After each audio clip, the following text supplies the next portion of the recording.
یہ سب سے پہلے آپ کو ذرا اس صورتحال کی طرف لیے چلتے ہیں جہاں پر سب کی نظریں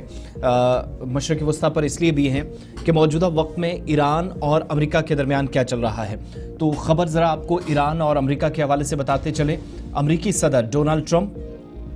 جو مسلسل کوششیں کر رہے تھے اور بیانات دے رہے تھے، اور اس بیچ امریکی اخبار کی جانب سے ایک بڑا دعویٰ کیا گیا اور اپنی رپورٹ میں بتایا کہ امریکی صدر ڈونلڈ ٹرمپ ایران کے جوہری پروگرام کو محدود کرنے کے لیے جو کوششیں کر رہے تھے، مذاکرات کا راستہ اختیار کرتے ہوئے اسرائیل کے مجوزہ حملے کو روک رہے ہیں۔ یعنی جو تلخیاں، جو کشیدگی ایران اور امریکہ کے درمیان مسلسل بڑھ رہی تھی، وہ وقت گزرنے کے ساتھ ساتھ شاید آپ کو کم ہوتی دکھائی دے۔ یہ پہلی اس طرح کی خبر جو تھوڑی سی مثبت یا ایران کے حق میں نظر آ رہی ہے، جہاں پر امریکی اخبار کی رپورٹ کے دعوے یا اس رپورٹ کو اگر صحیح مانے تو یہ فیصلہ موجودہ ٹرمپ انتظامیہ نے کیا ہے کہ جو نیوکلیئر پروگرام میں ایران اور واشنگٹن آمنے سامنے تھے، اس سے متعلق معاہدے پر بات چیت کے پیش نظر یہ فیصلہ ہوا ہے کہ اگر کل کو جا کر اسرائیل ایرانی تنصیبات کو ٹارگٹ کرتا ہے، حملہ کرتا ہے، تو اس سے پہلے ہی کسی مثبت نتیجے پر پہنچا جائے۔ اور رپورٹ کے مطابق اسرائیل نے مئی میں ایران کے جوہری مقامات پر حملے کا منصوبہ تیار کیا تھا، جو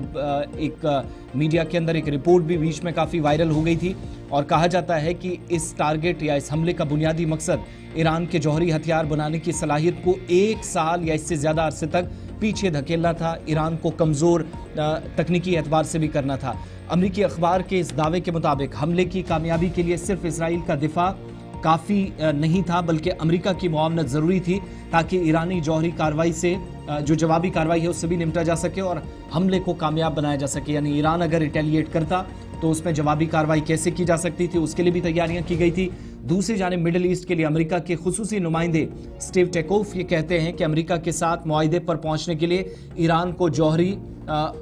فوری طور پر افزودگی روکنے اور ختم کرنی ہوگی، اور یہ جو تمام اس وقت رنجشیں ان کو ختم کرنے کے لیے دونوں طرف سے کوئی پازیٹیو پیش رفت ہونی چاہیے۔ تو یہ پہلی اور بڑی خبر کہ موجودہ وقت میں جو پلاننگ ترتیب دی جا رہی تھی اسرائیل کی طرف سے امریکہ کی مدد سے کہ جوہری تنصیبات کو نشانہ بنایا جا سکتا ہے، بیچ میں کچھ ڈاکیومنٹس بھی دنیا کے سامنے آ گئے تھے جس سے پتہ چلتا تھا کہ مستقبل میں ایک بڑا حملہ ایران کے اندر تہران میں جوہری تنصیبات پر ہو سکتا ہے، لیکن اس مجوزہ حملے کو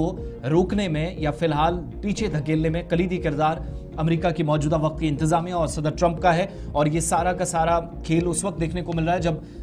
اگرچہ بالواسطہ طور پر براہ راست بات چیت تو ایران اور امریکہ کے درمیان نہیں ہوئی، لیکن یہ تصدیق مسلسل کی جا رہی ہے کہ بالواسطہ یا انڈائریکٹ جو